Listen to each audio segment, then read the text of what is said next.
Okay, in this lesson we're going to focus on the triangle.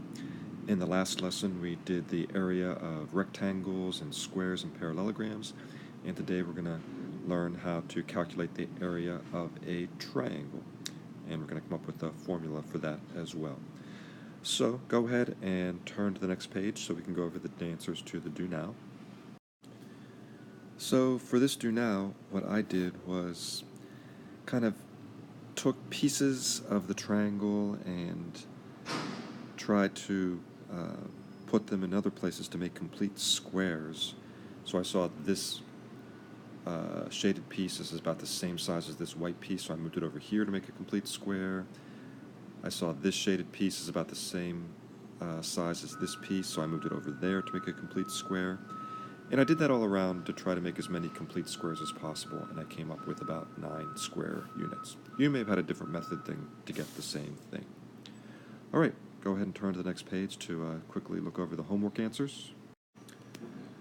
All of these answers I got doing base times height or length times width.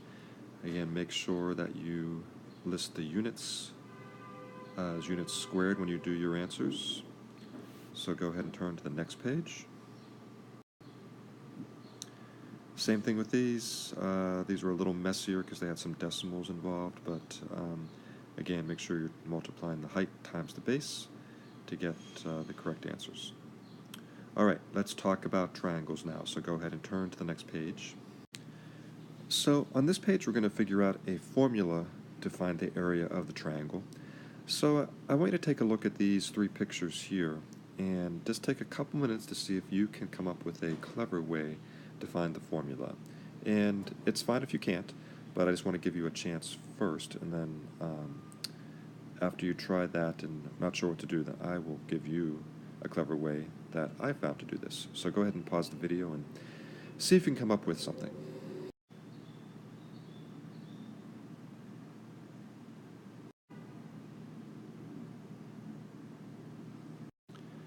So take a look at what I've done here. I've basically taken each triangle and made a square out of it, or a rectangle. Did that here, did that here. And if you'll notice that this extra area that I created by making a square is absolutely the same as the original area. So I've doubled the area in each case. Again, I've added another section that doubles this area but creates a rectangle. I've doubled this area and created a rectangle. Now, the great thing about this is we know how to find the area of a rectangle. So, for example, the area of this rectangle for A is 3 by 3. And the area of this rectangle is 3 by 4, which of course equals 12. And the area of this rectangle is 2 by 3, which equals 6. But we want the area just of the triangle part. But like I said, I doubled that area to get the rectangle. So to get the area of the triangle, I just have to divide this in half.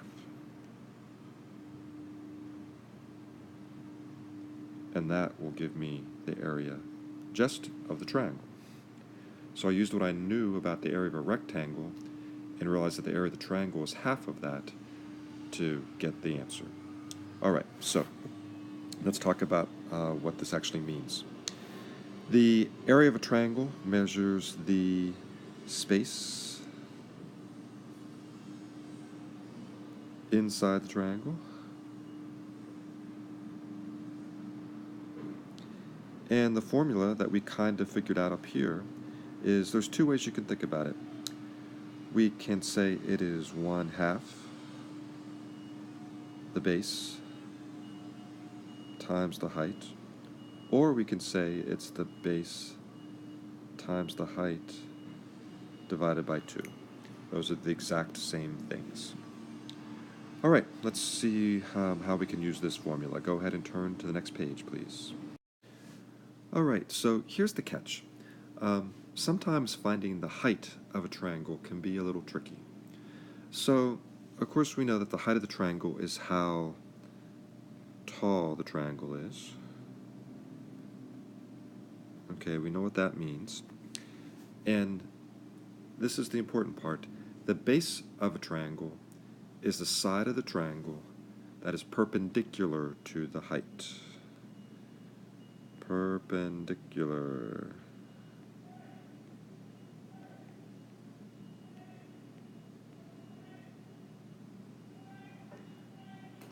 And remember what perpendicular means. It's two lines that make a right angle.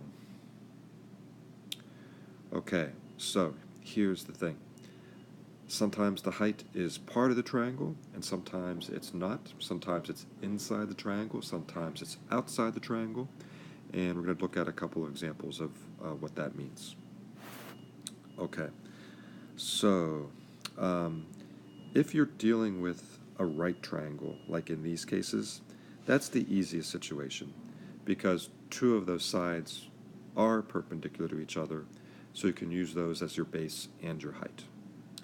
And when you have a right triangle, those two sides that are perpendicular that make the right angle, either one can be the height or the base. It doesn't really matter. They can be switched around. But that's only if you have a right triangle. Now, if you don't have a right triangle, that's when it gets a little trickier. So, in this first example, that height, we actually have to draw that height in to make it perpendicular to the base, right? Because neither of the sides are perpendicular to the base, so we have to create that height that make it perpendicular. And for the most part, we're going to give you the length of that height, and then you can just multiply the two of them and divide by 2. But take a look at this example. This one's a little crazy. So if I call this side the base, I actually have to extend an imaginary part of that base in order to draw a height that is perpendicular to that base. So it doesn't have to connect to the base itself, but connect to an extension of the base and form a right angle. So you have this interesting case where the height is actually situated outside the triangle. But the key thing is it makes a perpendicular connection with the base.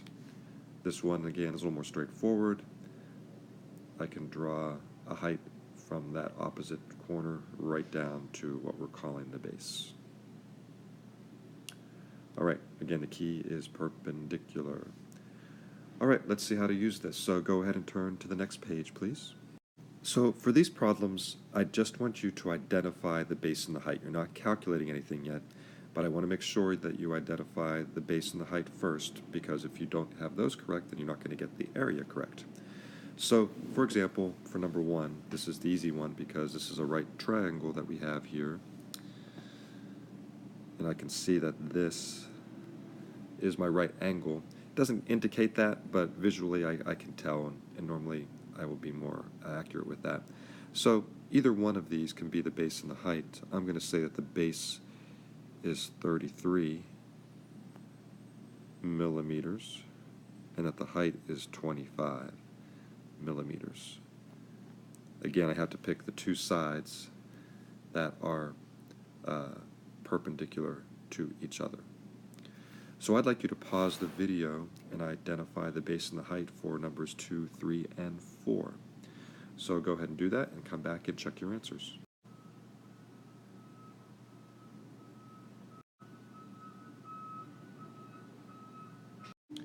All right, check out these answers. And again, notice in each case that the base that I pick is perpendicular to the height. The base is perpendicular to the height, and the base is perpendicular to the height. All right, so if you're good at calculating or identifying the base and the height, let's use that to practice calculating the actual areas of a triangle. So go ahead and turn to the next page. So let's remind ourselves what we're talking about here. The area of a triangle measures the space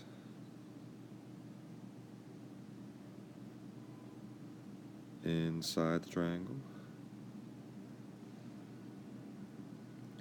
And we have two ways of thinking about the formula to calculate the area. One is 1/2 base times height, and the other one is base times height divided by 2. Again, they're the same idea. All right, so in these next few problems, you're going to identify the base and the height, and then you're going to actually calculate the area. I'm going to do number 1 for you, and then let you do 2 and 3 on your own. So for number 1, the base looks like that's going to be 9 inches, and the height, that perpendicular height, is 4 inches.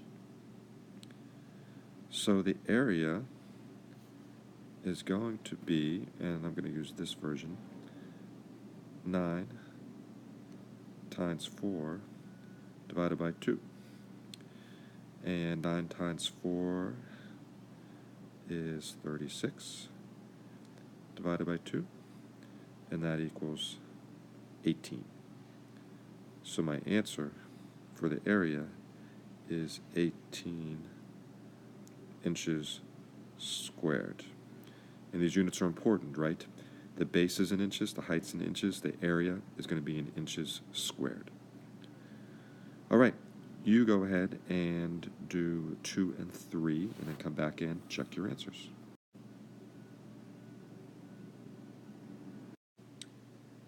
All right, go ahead and check these answers out. Again, for this triangle, you could have had the base and the height switched, and that's fine, but you should still get the same area. And I'm using the 1/2 base times height. Notice that I multiply the 1/2 times the first number to get 2, and then 2 times the 10.2 to get 20.4. Now number 3 might have been a little bit trickier, since I didn't give you the numbers, but you had to count the squares. So for the base, I used this, and I counted 1, 2, 3, 4, 5, 6, 7, 8. And then I drew the height from that opposite point down to the base, and then counted the squares, and that's 1, 2, 3, 4. So that's how I got my height. And then again, I did 1/2 8 times 4. 1/2 times 8 is 4. And then 4 times 4 is 16. And I had to use units here because they didn't give me inches or centimeters or something like that. All right, go ahead and turn to the next page for some more practice. All right, for each of these triangles, you're going to find the area, and then you're going to record the answers on the next page. You're going to see that there's a table. So the height and the base are indicated in red here. And of course, the trickier ones are when that height is outside the triangle. And remember, the base is just part of the triangle. You don't count all the way over to where they connect. You just count the actual base part. And there's the height. This one was also, here was a height, and here was a base. So those are the slightly trickier ones. So go ahead and see how you did with those. That looks like this. So you're going to record the answers in this table and then answer these questions based on these answers. So go ahead and calculate all those answers and all those areas, and then come back and see how you did.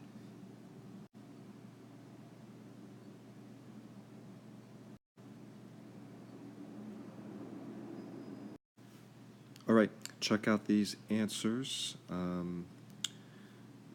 And I got that C and D were the same, and A and E were the same, and F and H were the same. And if you didn't get these same answers, I want to go back to the page with the triangles and just want you to take a look and see what I used for the height and the base. If you got something different than I got, then see if you can figure out where you might have gone wrong. After you've done that, go ahead and turn to the next page. All right, here's a bit of a challenge question for you. I want you to draw some triangles on this grid that meet the requirements in each of these questions. So for example, number 1, it says draw a triangle that has a base of 3 and a height of 4, and label it J. I'm going to do that one for you. So here's a triangle that has a height of 3. Actually, let's do that. I'm sorry, that's a base of 3, so let's change that a little bit. Here's a base of 3, and then a height of 4. And I'll connect that, and that's labeled J. So your goal is to draw a triangle that looks different than this, but also has a base of 3 and a height of 4. All right? And then for 3 and 4, you're given the area, so you're going to draw a triangle with an area of 15, so you're going to have to think of some numbers that multiply to give you double the area of this. So remember, you have to think about your formula for number 3. So for example, remember your formula is 1/2 base times height, and we know that that's equal to 15. So what does that mean? Your base and your height have to equal. And then once you figure out that answer, you need 2 numbers that multiply to give you that answer, right? And there might be more than one to do that, and that's okay. So go ahead and see if you can figure this out, and then come back and compare with what I did.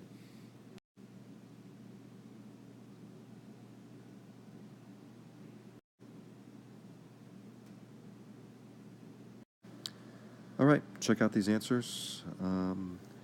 So in this triangle, I still have my base of 3, but I went in the middle and counted up 4 for a height, so I have a slightly different triangle than this one, but both have a base of 3 and a height of 4.